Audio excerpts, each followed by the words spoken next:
The lights on my bridge turned red before I even understood what was happening. Alarms screamed through the metal walls of my flagship, and my hands gripped the edge of my command chair so hard that my claws left marks in the metal. 3 ships. Only 3 small human ships. That is all we found when we entered the border region near the Kasari Belt. My scanners told me they were weak. My officers told me they were nothing more than a scouting patrol, unarmed enough to be captured without much trouble. I believed them. I had no reason not to. My name is Vael, 3rd son of the Ashkurai Dominion, commander of 12 warships, and until that day, a prince who had never lost a battle. I had grown up hearing stories of my father's conquests, of how our fleets crushed every enemy that dared to challenge us.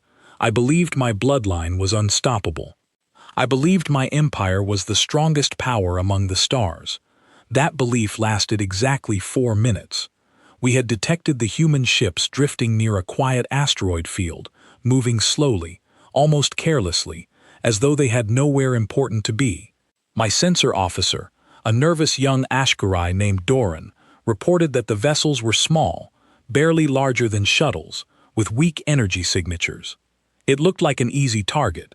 It looked like the kind of encounter that would end in a quick surrender, followed by a polite exchange of prisoners, and perhaps a treaty that favored us. I gave the order to surround them. 12 of our warships, each one heavy with plasma cannons and shielded hulls, moved into position around the 3 tiny human ships.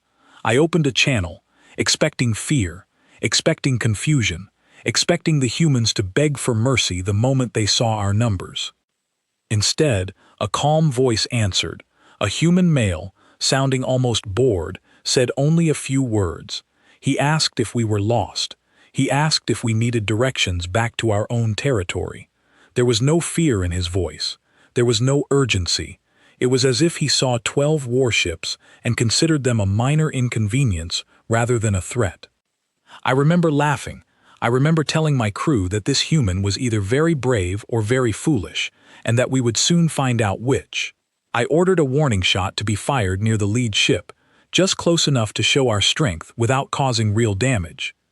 It was a tactic we had used 100 times before. It always worked. Lesser species usually surrendered the moment they understood what they were facing. The 3 ships did not surrender. They did not turn to run. Instead, they moved. I have fought in dozens of battles.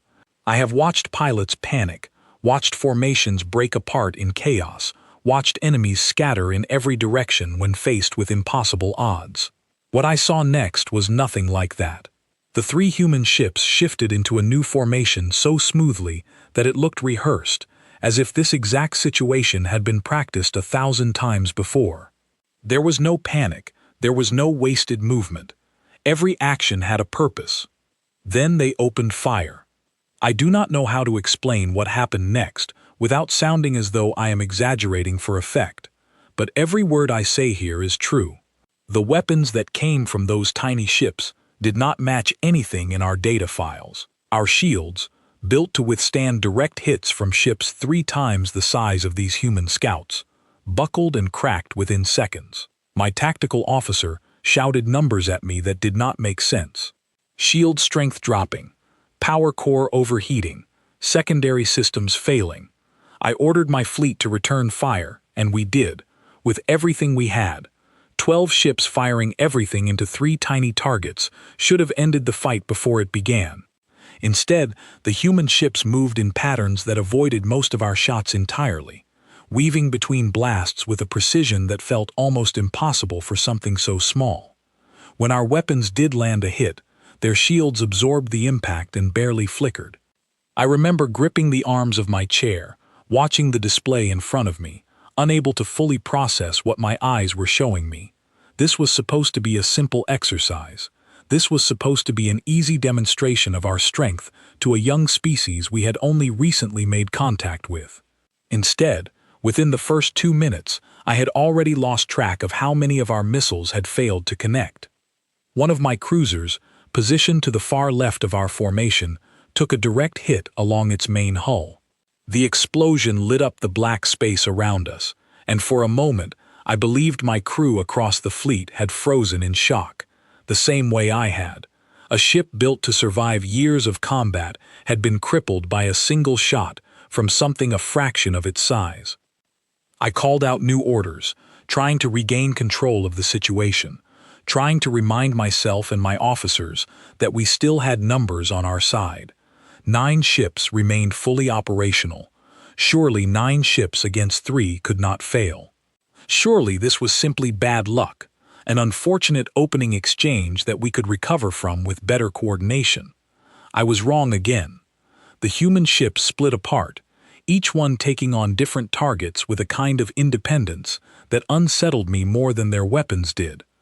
It was as if each pilot knew exactly what the others were doing without needing to communicate constantly, as if they trusted each other so completely that hesitation simply did not exist in their minds. My own officers needed constant direction from me to function as a unit. These 3 ships moved like a single mind split into 3 bodies. I watched one of our destroyers try to flank the smallest human vessel, moving in a wide arc meant to catch it from behind. The human ship rolled sideways at the last possible moment, avoiding the attack entirely, then fired a single precise shot that tore through our destroyer's engine section. Within seconds, the destroyer was drifting, powerless, spinning slowly in the dark. My bridge fell into a heavy, uncomfortable silence. Doran, still monitoring sensors, spoke in a voice that trembled slightly as he reported that our shields across the fleet had dropped to 60% collective strength. 60% against 3 ships that our own intelligence had labeled as nothing more than a scouting unit. I remember turning to my second-in-command, a steady and loyal officer named Sael, searching his face for some kind of reassurance. What I found instead was the same disbelief I felt inside myself. Neither of us said anything for a long moment. There was nothing comforting left to say. I gave the order to tighten our formation, hoping that concentrated firepower might finally overwhelm them.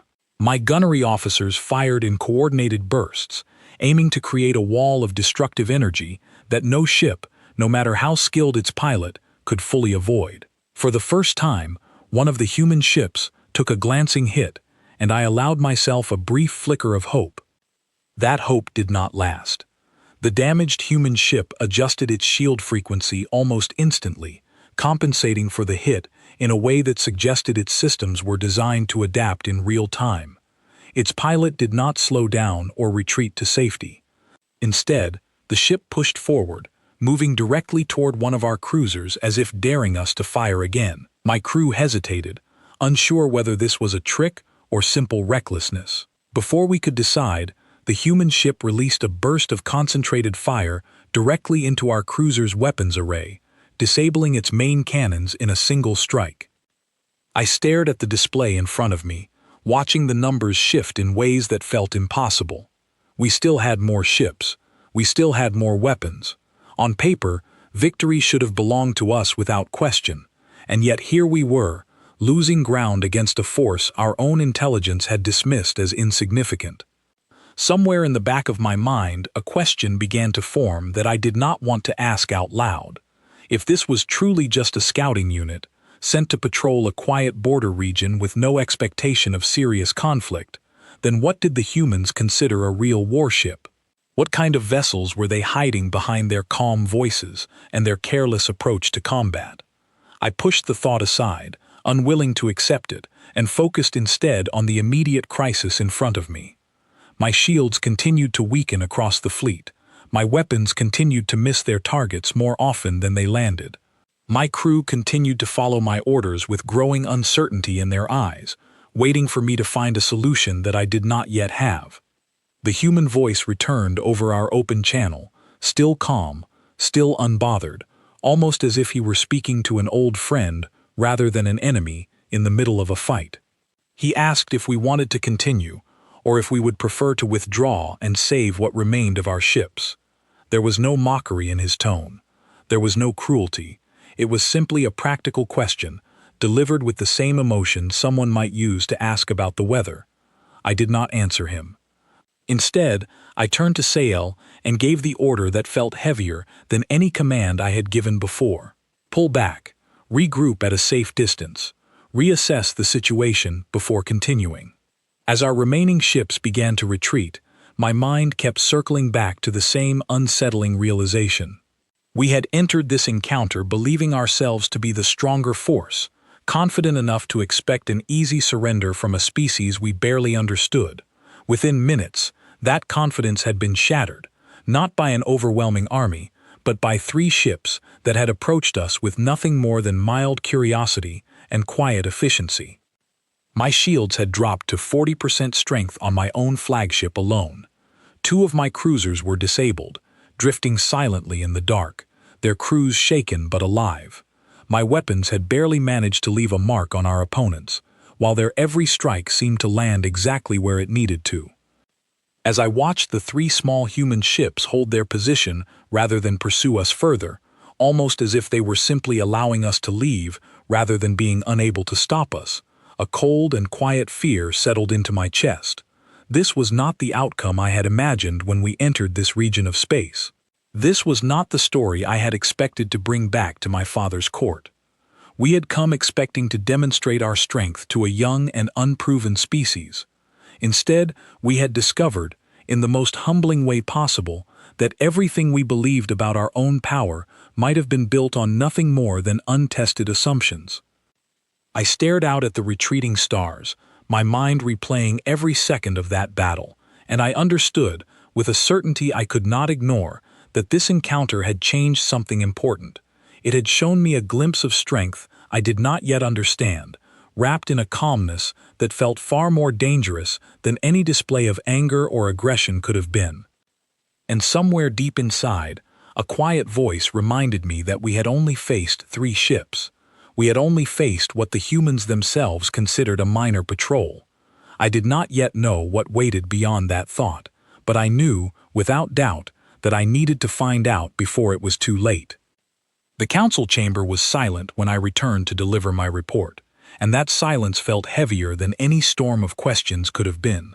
I stood before rows of elder officers and advisors, my uniform still marked with the dust of battle, and I forced myself to speak clearly, even though my mind kept replaying those 4 terrible minutes over and over again. Before I could fully explain what had happened, one of the senior strategists, a stern woman named Vessa who had served the Dominion for longer than I had been alive, interrupted me with a simple question. She asked how a fleet of 12 warships could possibly struggle against a target our own intelligence had labeled as a minor scouting unit. It was a fair question. It was also a question I did not yet have a complete answer for.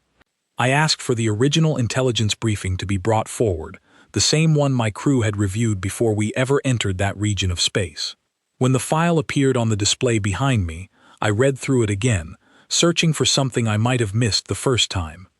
The briefing described humanity as a newly spacefaring species, recently discovered, spread thin across a small handful of systems, and considered low priority in terms of military concern. It stated that their technology, while unusual in some areas, was generally behind our own in most practical measurements. It concluded that any encounter with human vessels would likely end quickly in our favor, with minimal risk to Dominion forces. I remember staring at those words, feeling a strange mixture of anger and confusion rise inside me. Everything in that briefing had been proven wrong within minutes of contact. If this document was accurate about humanity being a young and thinly spread civilization, then how had 3 of their smallest ships fought my fleet to a standstill with such calm precision? Sael, standing beside me, offered what little additional information we had gathered. During the retreat, our sensors had managed to intercept a fragment of communication between the human pilots. It was not encrypted in any complicated way, almost as though they had not considered it necessary to hide their conversation from us. The recording played through the chamber, and every officer present leaned forward to listen.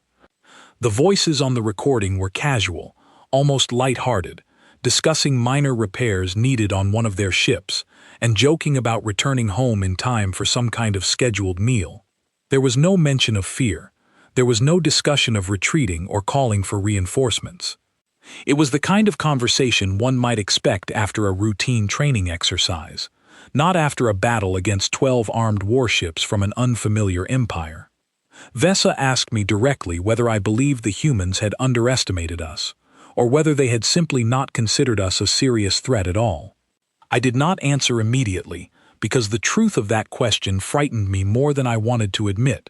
Everything about their behavior, from the pilot's calm voice at the start of the battle to the relaxed conversation captured afterward, suggested the second possibility. They had not seen us as a serious threat.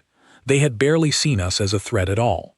Another council member, an older prince named Doris, who had fought in dozens of campaigns during his long life, spoke up with clear doubt in his voice. He suggested that perhaps the encounter had been exaggerated, that battle reports often grew larger and more dramatic with each retelling, and that a scouting unit could not possibly possess weapons capable of matching the firepower of an entire fleet.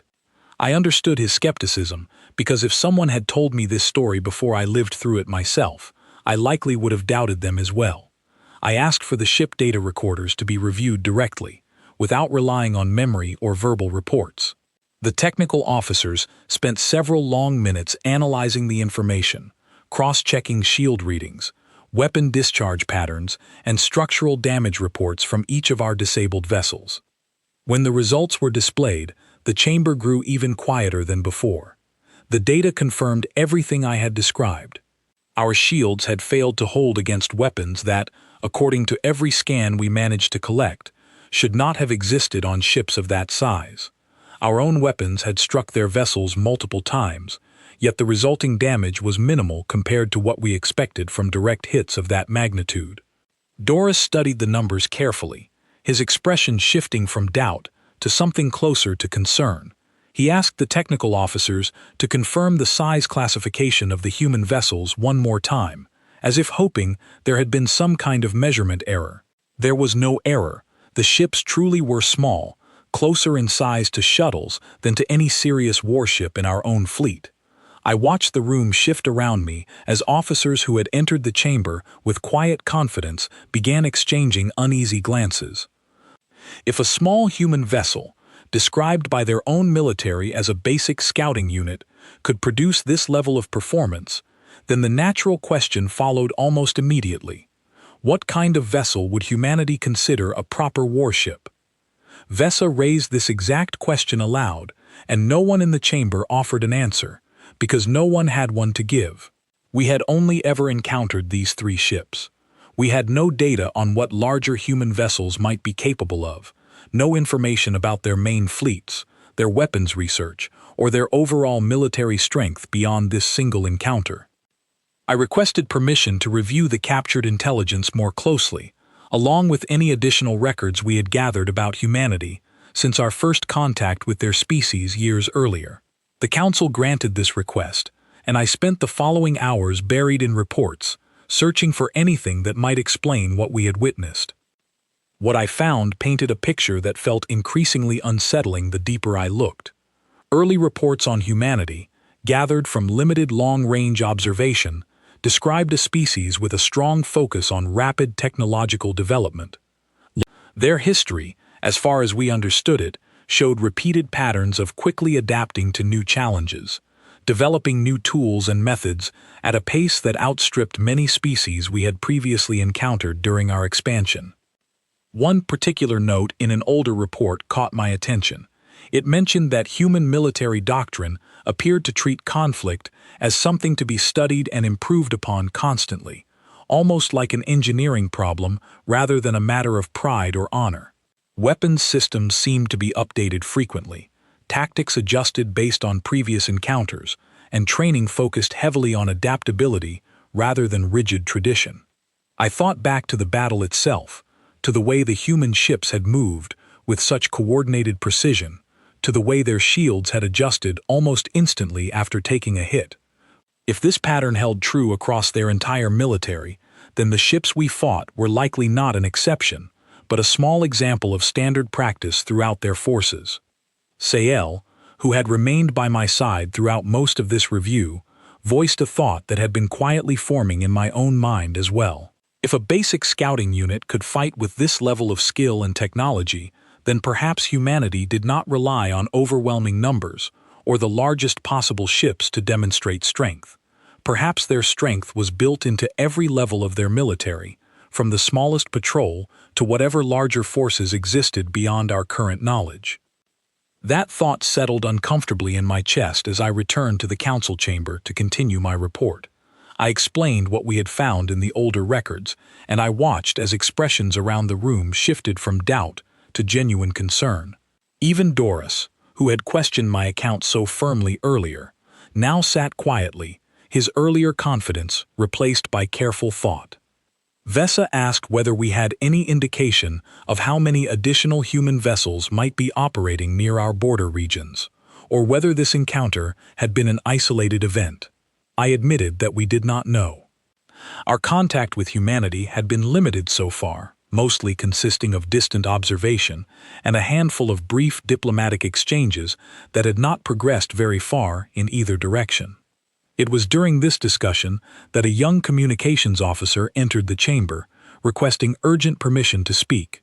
She explained that shortly after our fleet had returned from the battle, our forces had somehow managed to disable and board one of the smaller human vessels during the retreat, capturing its pilot before the ship could self-destruct or escape further into the asteroid field. I had not been informed of this until that exact moment, and the news struck me with a strange mixture of relief and anxiety. Relief, because we finally had a chance to gather real information directly from someone who had experienced the battle from the other side. Anxiety, because I was not certain what kind of person or what kind of mindset we were about to face in that interrogation room. The council agreed almost immediately that I should be the one to conduct the questioning, given my direct experience with the battle and my growing understanding of the situation. Sael offered to accompany me, and I accepted gladly, grateful not to face this next step entirely alone. As we made our way toward the detention area, where the human pilot was being held, my mind raced through every possible outcome. I expected defiance. I expected anger, or perhaps quiet fear hidden behind a brave expression. Based on everything I had witnessed during the battle, and everything I had read afterward, I fully expected to meet someone who viewed us as a serious enemy, someone who understood the weight of what had happened between our two forces. Nothing could have prepared me for what I actually found when the door to that detention room finally opened.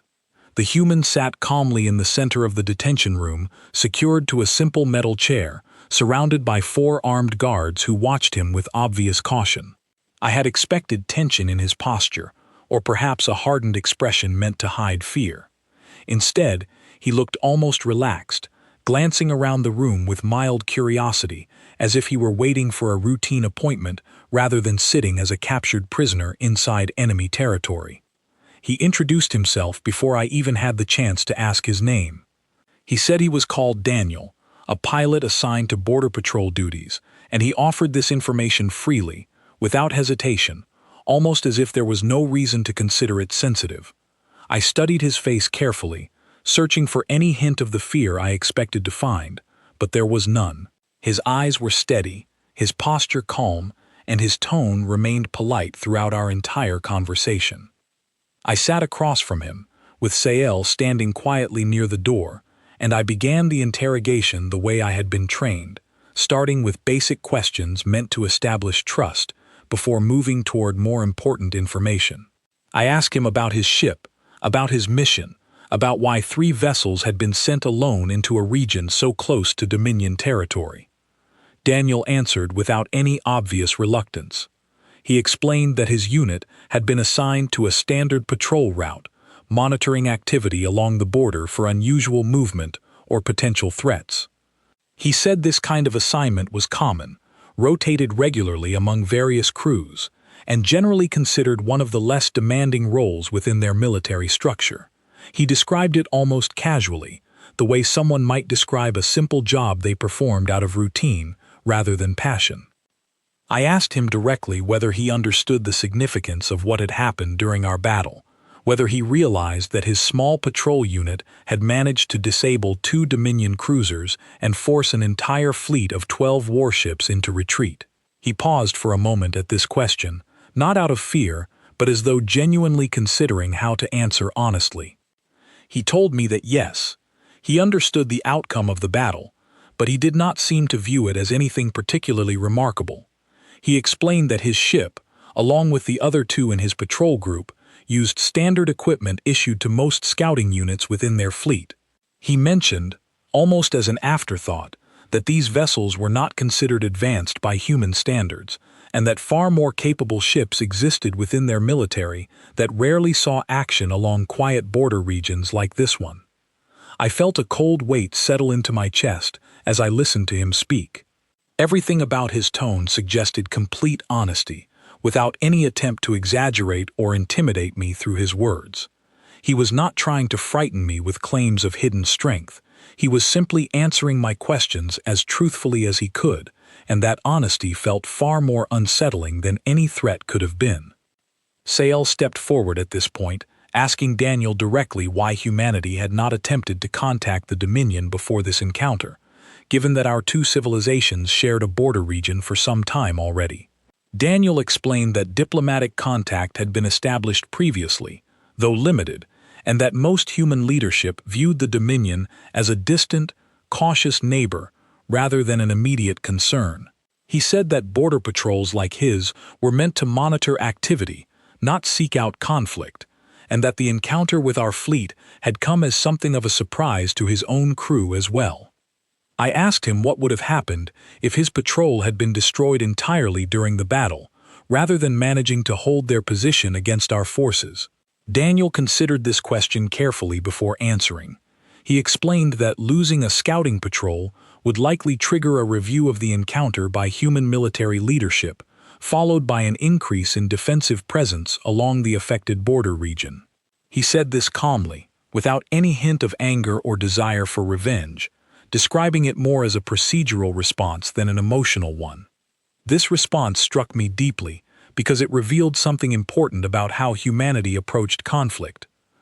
There was no talk of retaliation driven by pride, no mention of honor demanding a response. Instead, everything Daniel described sounded methodical, almost bureaucratic in nature, as though violence itself was simply one variable among many to be managed and adjusted according to circumstances. I thought back to the Dominion's own history, built upon centuries of conquest driven by demonstrations of strength, where losing a battle often meant a swift and forceful response meant to restore honor and reputation. Nothing in Daniel's description matched that pattern. Humanity, at least based on what he described, seemed to treat military engagement as a problem to be solved efficiently rather than a matter of pride to be defended aggressively.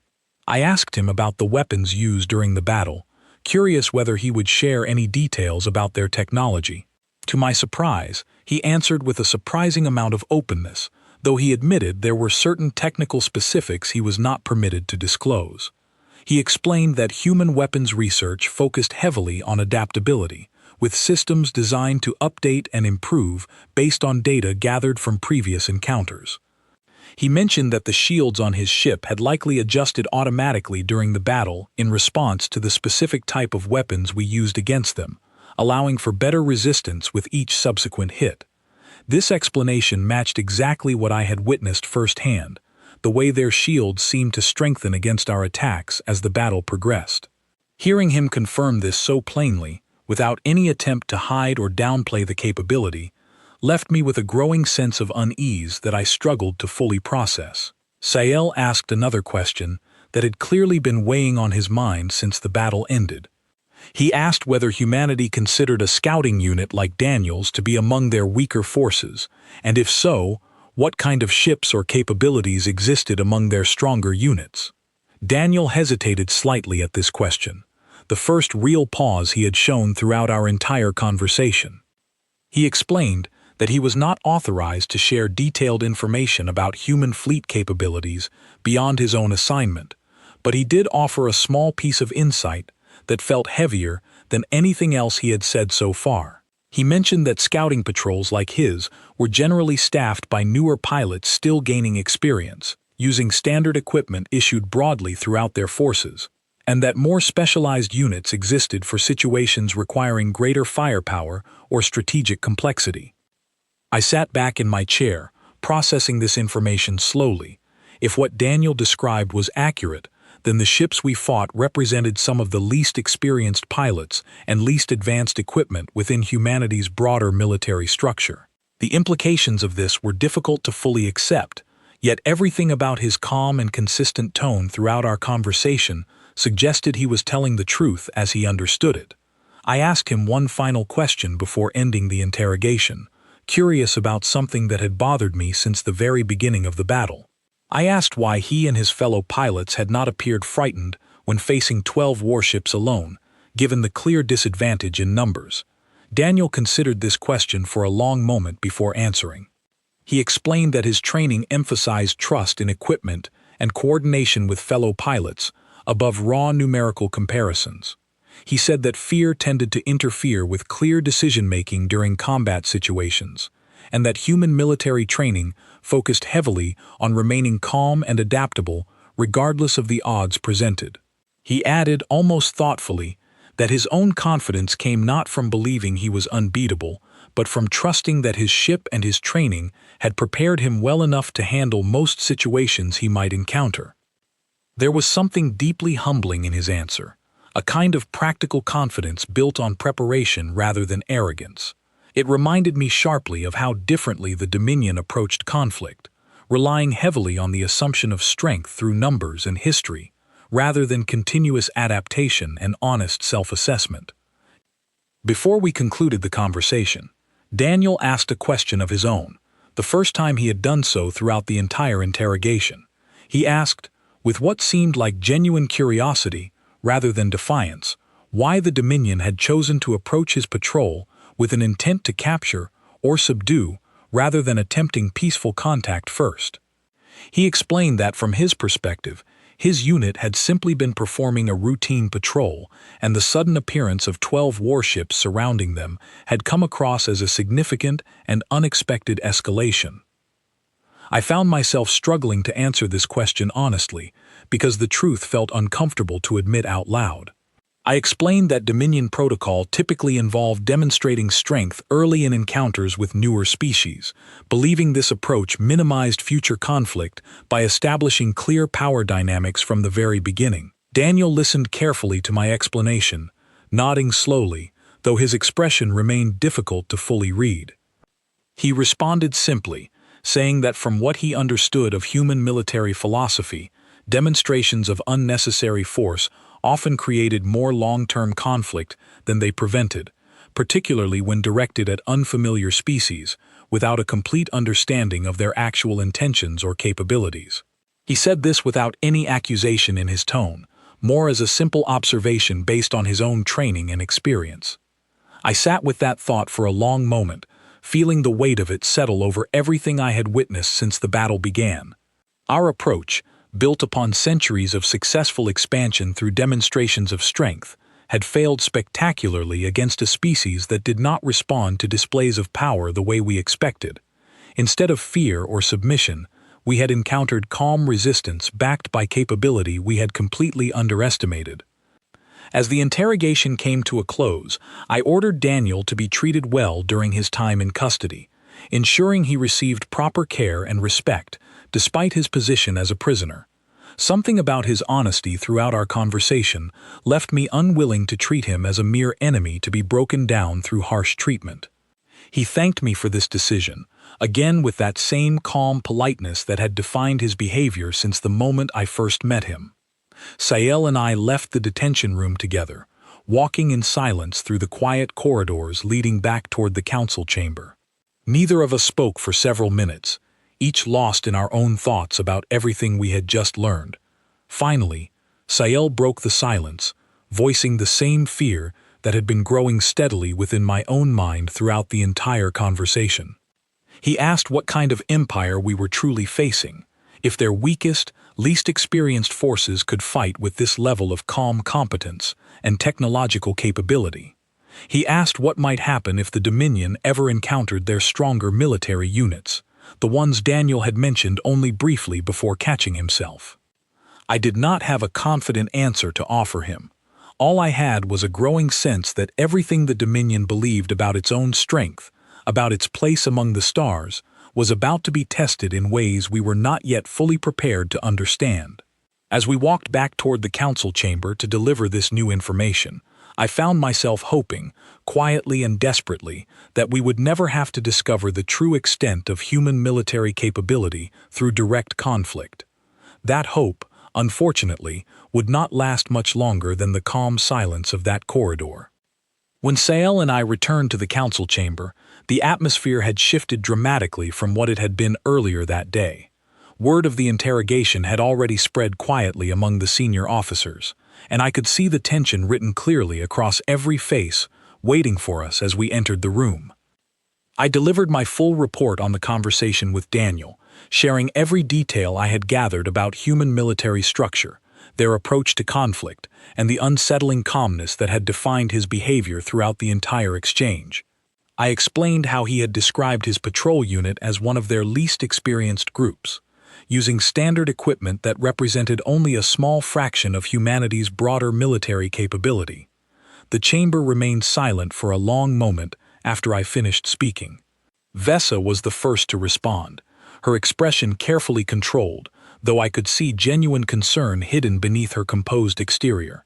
She asked whether I believed the prisoner had been truthful, or whether this could be some kind of deliberate attempt to mislead us regarding their actual strength. I explained that everything about Daniel's tone and behavior throughout the interrogation suggested honesty rather than deception. He had not attempted to frighten us with exaggerated claims or boastful statements.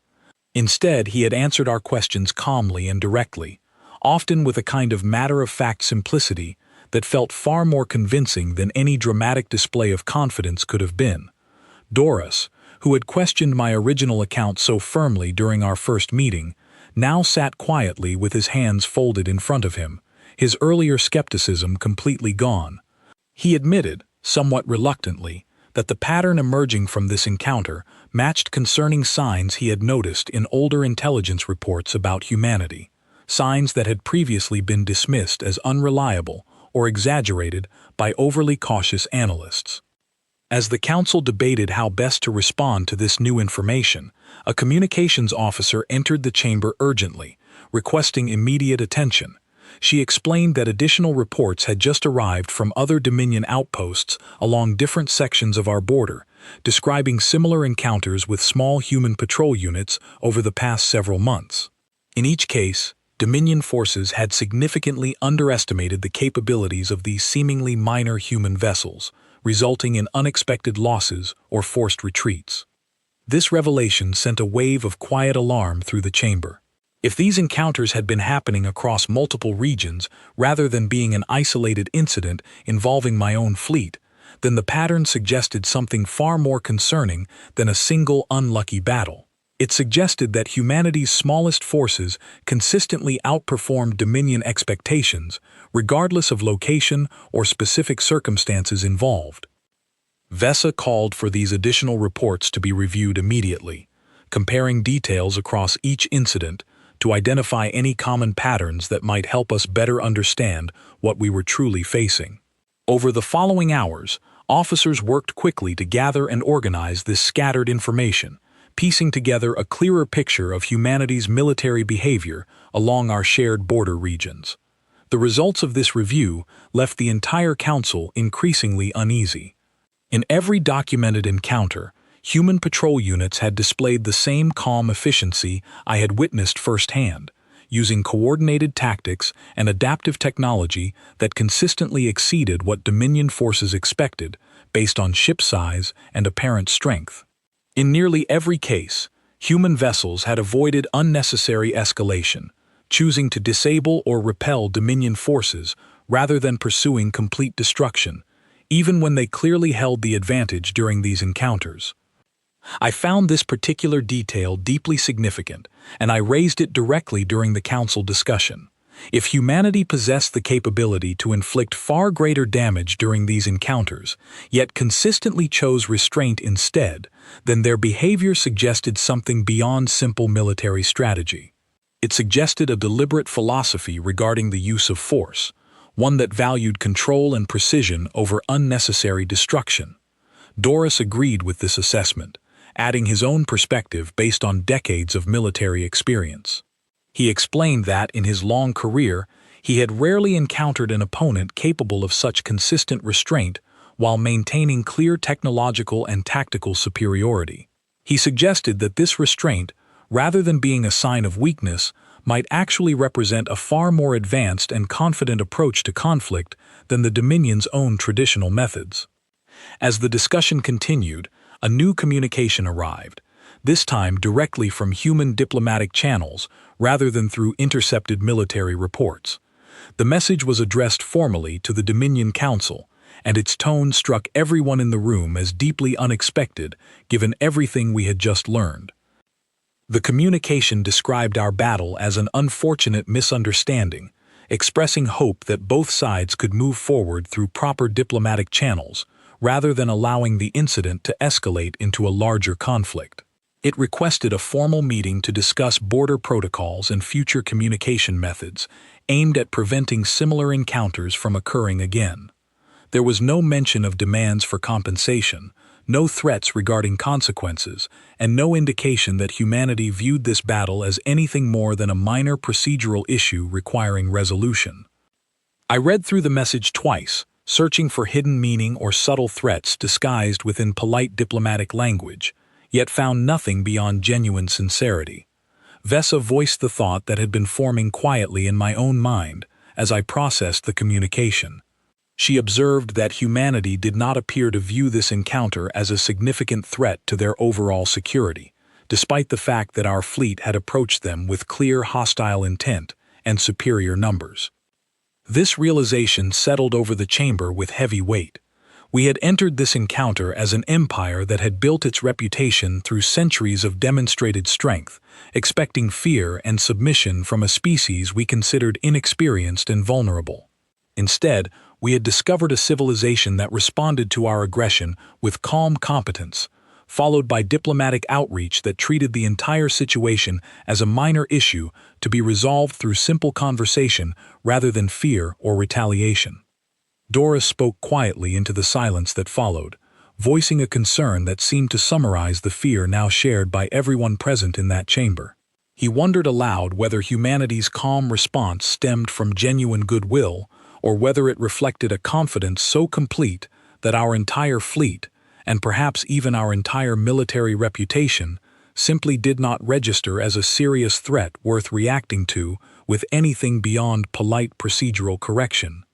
No one in the chamber offered an immediate answer to his question, because deep down, I believe every officer present understood that this uncertainty itself was the most unsettling part of everything we had learned.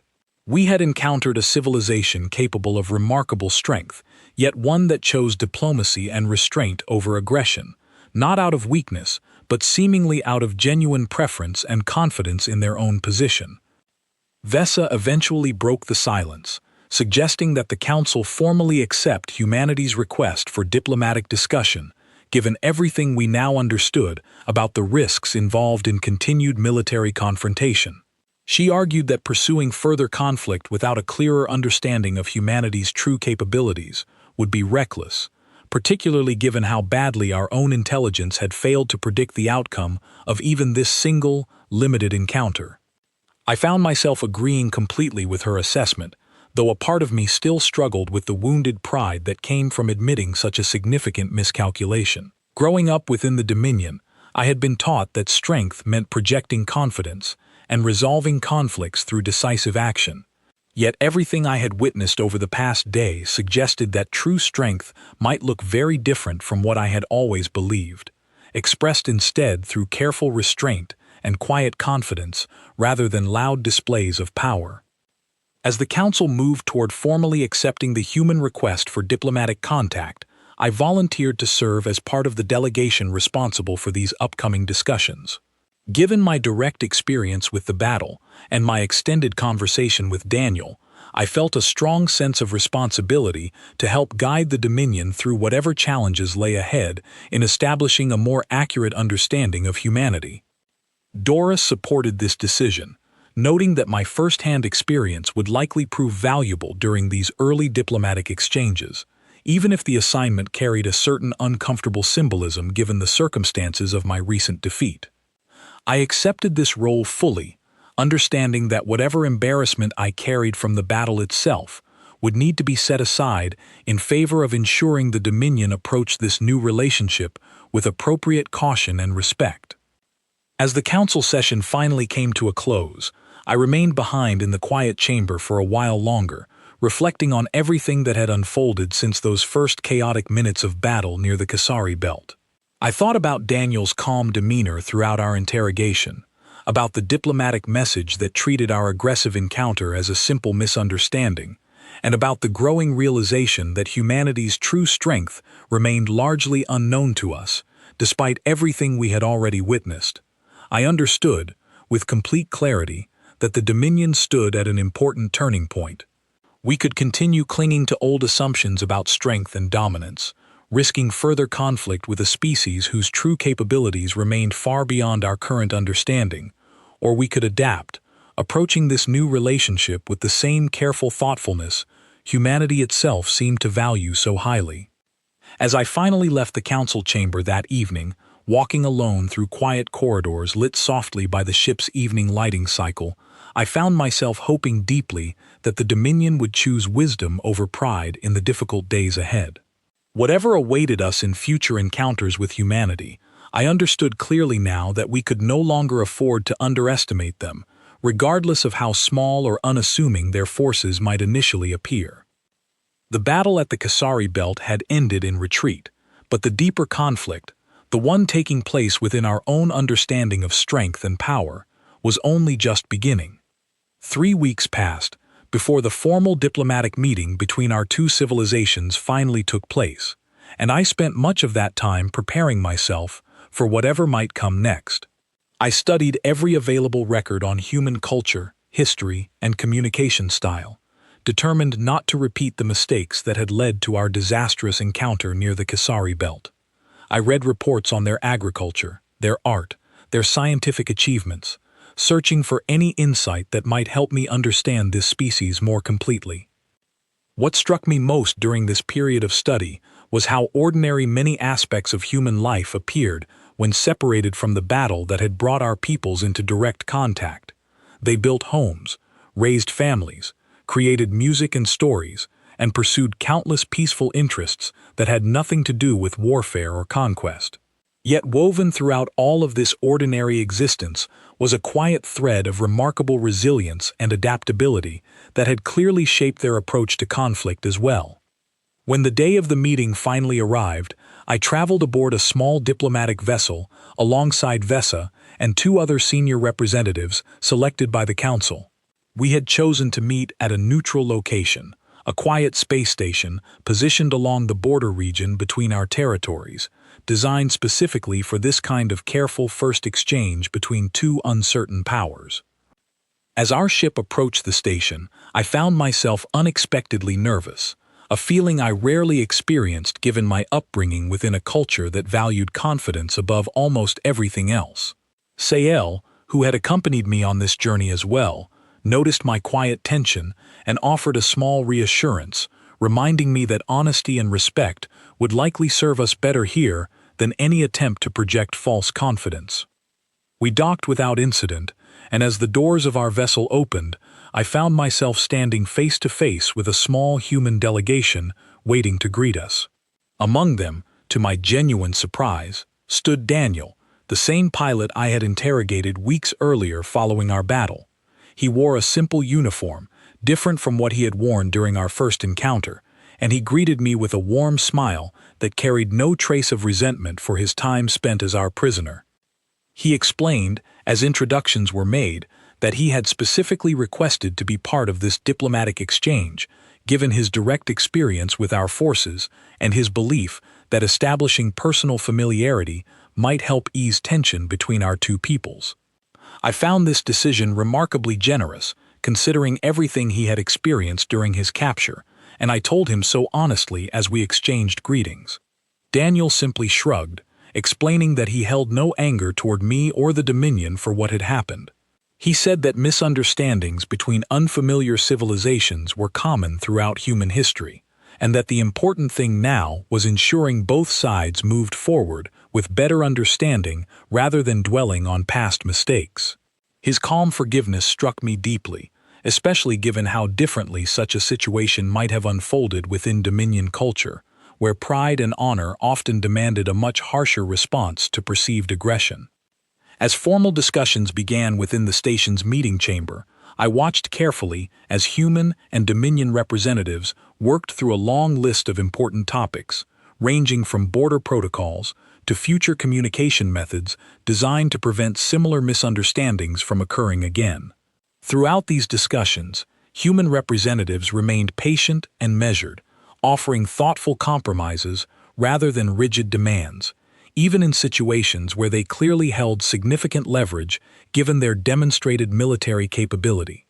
During a brief pause in the formal proceedings, I found myself speaking privately with Daniel, curious to learn more about how his own people viewed the battle that had brought us together in the first place.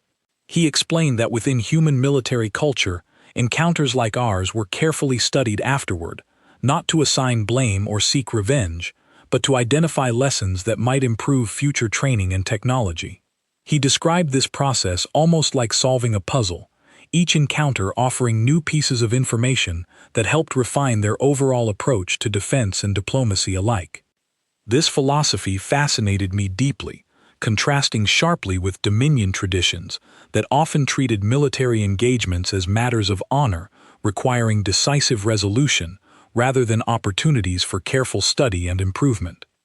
I asked Daniel whether this approach extended throughout their entire military structure, curious whether the stronger forces he had mentioned briefly during our earlier conversation shared this same philosophy of continuous adaptation. He confirmed that this mindset extended broadly throughout their forces, explaining that even their most advanced fleets operated under similar principles, constantly updating tactics and technology based on new information gathered from various encounters across their expanding territory. He mentioned, almost casually, that the patrol unit I had fought represented one of many smaller groups spread across a wide network of border regions, each contributing valuable data back to a much larger, coordinated military structure I still barely understood. Hearing this confirmation, delivered so casually during what felt like an ordinary conversation, reminded me sharply of just how much remained unknown to us regarding humanity's true capabilities. Yet rather than feeling threatened by this uncertainty, I found myself experiencing something closer to genuine curiosity, a desire to understand this remarkable civilization more fully, rather than viewing them purely through the lens of potential conflict. As formal negotiations continued over the following days, I watched the Dominion Council slowly begin adjusting its approach toward humanity, moving away from old assumptions built upon centuries of successful expansion through demonstrated strength. Vesa, in particular, proved instrumental during these discussions, advocating strongly for policies built upon mutual respect and careful diplomacy, rather than the aggressive posturing that had defined so much of our previous history with other species. By the end of our extended diplomatic session, both sides had agreed upon a framework designed to prevent future misunderstandings, including clearer communication protocols for border patrols and a commitment to pursuing peaceful contact whenever possible, rather than assuming hostile intent based purely on unfamiliarity. It was not a perfect solution, nor did it erase the tension that still lingered from our earlier battle, but it represented a meaningful first step toward a relationship built on something more sustainable than fear or dominance. Before our delegation departed the station to return home, Daniel approached me one final time, offering a personal farewell that felt surprisingly sincere given the circumstances that had originally brought us together. He mentioned that he hoped our two civilizations might eventually develop a relationship built on genuine partnership rather than lingering suspicion, and he expressed confidence that encounters like ours, though difficult, often served as important turning points capable of leading toward much stronger understanding over time. I thanked him for his honesty throughout our entire acquaintance, from the interrogation room where he had answered my questions so calmly to this final conversation filled with genuine warmth despite everything that had happened between us. As I boarded our vessel for the journey home, I found myself reflecting deeply on everything I had learned since that first chaotic battle near the Kasari Belt. The Dominion had built its reputation across centuries through decisive victories and clear demonstrations of overwhelming strength, believing this approach represented the truest form of power available among the stars. Yet our encounter with a small human patrol unit had revealed something far more complex and, in many ways, far more impressive than simple military dominance. It had shown us a civilization capable of remarkable strength, yet one that consistently chose restraint, careful study, and genuine diplomacy over unnecessary aggression whenever possible. As our ship pulled away from the station, beginning the long journey back toward Dominion territory, I found myself standing quietly at the viewing window, watching the distant lights of human vessels stationed nearby. Sael joined me after a while, standing silently at my side as we both processed everything that had unfolded over these past several weeks. He eventually broke the silence, asking whether I believed the Dominion would truly learn from this experience, or whether old habits and assumptions might eventually lead us back toward unnecessary conflict with humanity in the future. I considered his question carefully before answering, drawing upon everything I had witnessed throughout this entire experience, from the battle itself to the thoughtful diplomacy that had followed in its wake. I told him that I believed genuine change was possible, though it would likely require patience and continued effort from leaders willing to set aside old pride in favor of more careful, considered approaches to unfamiliar civilizations. I explained that our encounter with humanity had taught me something important about the nature of true strength, a lesson I intended to carry forward throughout the rest of my life and career within Dominion leadership. Later that evening, as our ship continued its journey through quiet space, I sat alone within my private quarters, reflecting one final time on the events that had brought me to this point. I thought about the initial confidence I had carried into that battle, certain of an easy victory against what our intelligence had dismissed as a minor scouting unit. I thought about the shock and confusion that followed as our fleet struggled against forces far more capable than anyone had anticipated. I thought about Daniel's calm honesty during our interrogation, about the diplomatic message that treated our aggressive encounter with such measured grace, and about the genuine warmth he had shown during our final farewell, despite everything that had happened between us. Each of these moments had taught me something valuable, reshaping my understanding of strength, diplomacy, and the true nature of power in ways I could never have anticipated before this journey began. As I prepared to deliver my final report to the Dominion Council upon our return, I found myself thinking of a simple phrase that captured everything I had experienced throughout this remarkable journey. We had entered that region of space, expecting an easy victory against a minor scouting unit, confident in our own overwhelming strength.